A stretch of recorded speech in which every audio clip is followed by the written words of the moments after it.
Good morning. അപ്പോൾ ഇന്ന് നമ്മുടെ മൂന്നാർ ട്രിപ്പിലെ മൂന്നാമത്തെ ദിവസമാണ് കേട്ടോ. ഇന്ന് ഈ വീട്ടിലെ ലാസ്റ്റ് ഡേ ആണ്. 11 മണിയാകുമ്പോൾ നമുക്ക് ചെക്കൗട്ട് ചെയ്യണം. അപ്പോൾ ഫസ്റ്റ് ഡേ വ്ളോഗിൽ ഞാൻ പറഞ്ഞിട്ടുണ്ടായിരുന്നു, ഞങ്ങൾ സ്റ്റേ ചെയ്തിരുന്ന സ്ഥലത്തിന് തൊട്ട് താഴെയായിട്ടൊരു വെള്ളച്ചാട്ടം ഉണ്ടായിരുന്നു. അപ്പോൾ ഞങ്ങൾ അത് കാണാൻ വേണ്ടിയിട്ട് പോയിട്ടിരിക്കുകയാണ് കേട്ടോ. മൂന്നാമത്തെ ദിവസമാണ് ഞങ്ങളത് കാണാൻ വേണ്ടി പോയിട്ടുണ്ടായിരുന്നത്. അപ്പോൾ അത് കാണാൻ വേണ്ടി പോയിട്ടിരിക്കുന്ന കാഴ്ചകളാണ് ഇപ്പോൾ നിങ്ങൾ കണ്ടിട്ടിരിക്കുന്നത്.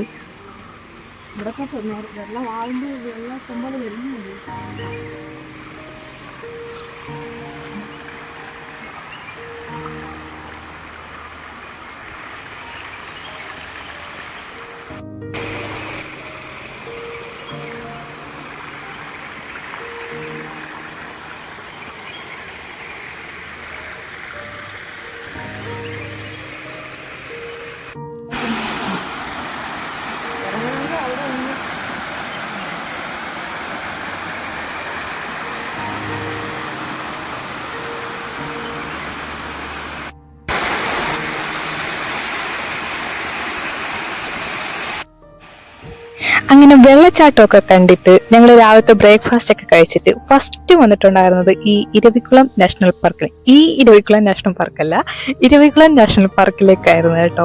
അപ്പോൾ പണ്ട് ഞാൻ സ്കൂളിൽ പഠിക്കുന്ന സമയത്ത് ഒരു തവണ ഇവിടെ വന്നിട്ടുണ്ടായിരുന്നു. നമ്മുടെ വംശനാശം നേരിടുന്ന വരയാടിനെയൊക്കെ കാണാനെന്നൊക്കെ പറഞ്ഞിട്ടായിരുന്നു കൂട്ടിയിട്ട് വന്നിട്ടുണ്ടായിരുന്നത്. പക്ഷെ ഇവിടെ വന്നിട്ടുണ്ടായിരുന്നെങ്കിലും അതിനെയൊന്നും കാണാൻ പറ്റിയിട്ടുണ്ടായിരുന്നില്ല കേട്ടോ. അപ്പൊ നമുക്ക് ഒരു പരിധി വരെ നമ്മുടെ വണ്ടി പോകാൻ പറ്റത്തുള്ളൂ. അതിനുശേഷം മേലോട്ടുള്ള സ്ഥലങ്ങൾ കാണാൻ വേണ്ടിയിട്ട് അവര് തന്നെ അവിടുന്ന് ബസ് അറേഞ്ച് ചെയ്ത് തരും. പക്ഷെ നമ്മൾ അതിനുള്ള പാസ് എടുക്കണം.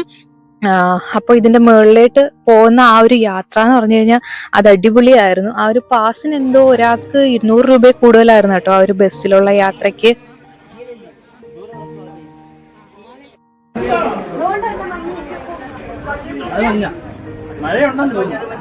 അപ്പോൾ ബസ്സിൽ കയറി ഞങ്ങൾ മേളിലത്തെ കാഴ്ചകളൊക്കെ കാണാൻ വേണ്ടിയിട്ട് ഇപ്പോൾ പോയിട്ടിരിക്കുകയാണ്.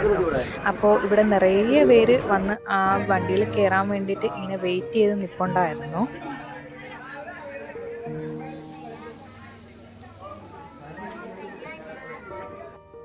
ഇതുപോലത്തെ ബസ്സുകളിലാണ് കേട്ടോ അവർ നമ്മൾ മുകളിലേക്ക് കൊണ്ടുപോകുന്നത്.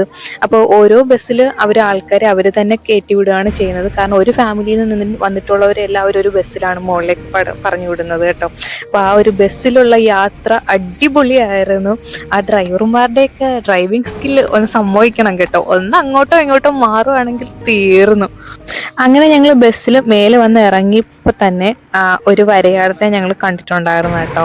അതാ ഈ നിൽക്കുന്നതാണ് ആള്. പിന്നെ അവിടെ താഴെ തന്നെ അവിടെ ഉണ്ടായിരുന്ന ജീവജാലങ്ങളെയും ബേഡ്സിനെയും ബട്ടർഫ്ലൈസിനെയൊക്കെ പറ്റി നമുക്ക് ഡീറ്റെയിൽ ആയിട്ട് പറഞ്ഞു തരാൻ വേണ്ടിയിട്ടുള്ള ഒരു മ്യൂസിയം അവർ അവിടെ അറേഞ്ച് ചെയ്തിട്ടുണ്ടായിരുന്നു. ഈ ബസ്സിൽ നമ്മൾ ഇവിടെ വന്ന് ആ ഒരു ബസ് സർവീസ് ഈ ഒരു സ്ഥലം വരെ ഉള്ളു കേട്ടോ. ഈ ഒരു മ്യൂസിയത്തിൻ്റെ അവിടം വരെ ആ ഒരു സർവീസ് അവൈലബിൾ ആയിട്ടുള്ളൂ. അത് കഴിഞ്ഞാൽ പിന്നെ ആ മേളിലോട്ട് കാണുന്ന ഈ ഒരു കുന്നു മൊത്തം നമ്മൾ നടന്ന് കയറി വേണം കാണാനായിട്ടുള്ളത്. ഞങ്ങൾ പിന്നെ ഈ ഒരു വേറൊരു ടൈപ്പ് വണ്ടി അവിടെ അവൈലബിൾ ആണ് കേട്ടോ. ഒരു ഇലക്ട്രിക് വണ്ടി പോലത്തെ ഒരു സംഭവം അവിടെ അവൈലബിൾ ആണ്. അങ്ങ് മേലെ വരെ കൊണ്ടുപോകും. അതിന് പ്രത്യേക ചാർജ് എന്തോ ഉണ്ട്. പക്ഷെ ഞങ്ങൾ നടന്നാണ് മേലെ വരെ പോയിട്ടുണ്ടായിരുന്നത്. ഓരോ വ്യൂവും ആസ്വദിച്ച് ആണ് മേലെ വരെ പോയിട്ടുണ്ടായിരുന്നത്.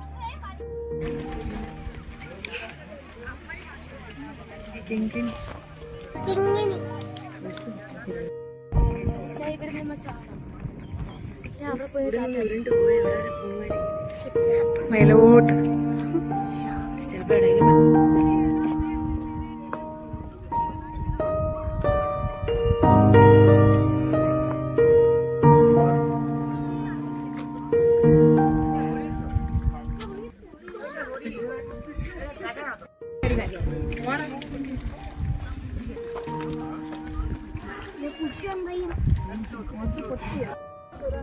അങ്ങനെ നടന്ന് നമുക്ക് ഈ ഒരു പോയിന്റ് വരെയാണ് കേട്ടോ നമുക്ക് പ്രവേശനം അനുവദിച്ചിട്ടുള്ളത്. ഈ ഒരു ഇരവികുളം നാഷണൽ പാർക്കിന്റെ ബോർഡ് ഇരിക്കുന്നില്ല ആ ഒരു സ്ഥലം വരെ. അത് കഴിഞ്ഞാൽ പിന്നെ നമ്മൾ തിരിച്ച് താഴേക്ക് ഇറങ്ങേണ്ടതാണ്. അപ്പോൾ അവിടുന്ന് വരുന്ന ബസ് നമുക്ക് വീണ്ടും താഴെ നമ്മുടെ വണ്ടി പാർക്ക് ചെയ്തിട്ടുള്ള സ്ഥലത്തേക്ക് നമുക്ക് പോകാൻ കഴിയും. അപ്പോൾ ഈ കാണുന്നത് എന്താണെന്ന് മനസ്സിലായോ? നമ്മുടെ നീലക്കുറിഞ്ഞിയാണ്. ഇപ്പോൾ സീസൺ അല്ല, അതുകൊണ്ട് തന്നെ നമുക്ക് അതിൻ്റെ ഭംഗി ആസ്വദിക്കാൻ കഴിയില്ല. പിന്നെ ഈ വരയാടൊക്കെ കണ്ടില്ലേ, അത് ആ ഒരു പാറയുടെ സൈഡിലൊക്കെ അതിനൊരു പ്രത്യേക കഴിവാട്ടോ അങ്ങനെയൊക്കെ ചെന്ന് നിൽക്കാനുള്ളത്. അങ്ങനെ ഞങ്ങൾ വരയാടിനെയൊക്കെ കണ്ട് താഴെ ഇറങ്ങിയപ്പോൾ ഉണ്ടടാ നോക്ക് മേളിൽ മൊത്തം മഞ്ഞായി. ഞങ്ങൾ മേലെ നിന്നപ്പോൾ ഈ ഒരു ക്ലൈമറ്റ് ആയില്ലല്ലോ എന്ന് ഓർത്തൊരു ചെറിയ സങ്കടമൊക്കെ ഉണ്ടായിരുന്നു കേട്ടോ മനസ്സിൽ. പിന്നെ ഞങ്ങൾ റിട്ടേൺ വന്ന ബസ്സിൽ കയറി താഴെ പാർക്കിങ്ങിൽ വന്ന് അടുത്തടുത്തേക്ക് യാത്ര തിരിച്ച്. ചന്ദനക്കാട് വഴിയുള്ള യാത്രയായിരുന്നു സംഭവം. എനിക്ക് വീഡിയോ എടുക്കാൻ പറ്റിയില്ല. ഞങ്ങൾ ഓരോ കാര്യങ്ങളൊക്കെ പറഞ്ഞിരുന്ന് വീഡിയോ എടുക്കുന്ന ആ കാര്യമേ അങ്ങ് മറന്നുപോയായിരുന്നു. അങ്ങനെ ഞങ്ങൾ ഫുഡൊക്കെ കഴിച്ചിട്ട് പിന്നെ പോയത് കാന്തല്ലൂരിലേക്കാണ്.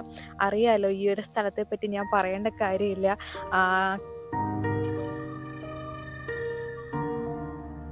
എത്തിയിരിക്കുകയാണ്. ഇനി മലയൊന്നുമില്ലല്ലോ.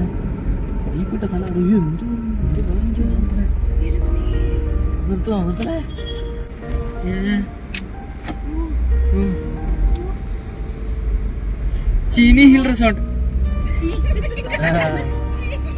അത് താഴെ നോക്ക്. കോൺക്രീറ്റ് കോൺക്രീറ്റാ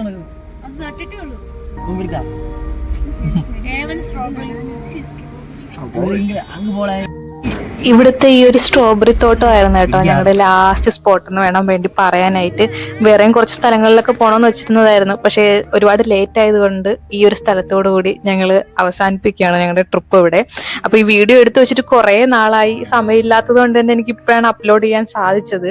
അപ്പോൾ എനിക്ക് സന്തോഷമുള്ളൊരു കാര്യം പറയാനുള്ളത് എന്താണെന്ന് വെച്ച് കഴിഞ്ഞാൽ, പിന്നീട് എപ്പോഴെങ്കിലും നമ്മൾ ഈ ഒരു ട്രിപ്പിനെ പറ്റി സംസാരിക്കുമ്പോൾ എൻ്റെ ചാനലൊന്ന് ഓപ്പൺ ചെയ്ത് നോക്കിയാൽ ഈ വീഡിയോസിലൂടെയൊക്കെ എനിക്ക് ആ ഒരു മെമ്മറി തിരിച്ചു കൊണ്ടുവരാൻ സാധിക്കും എന്നുള്ളതാണ്.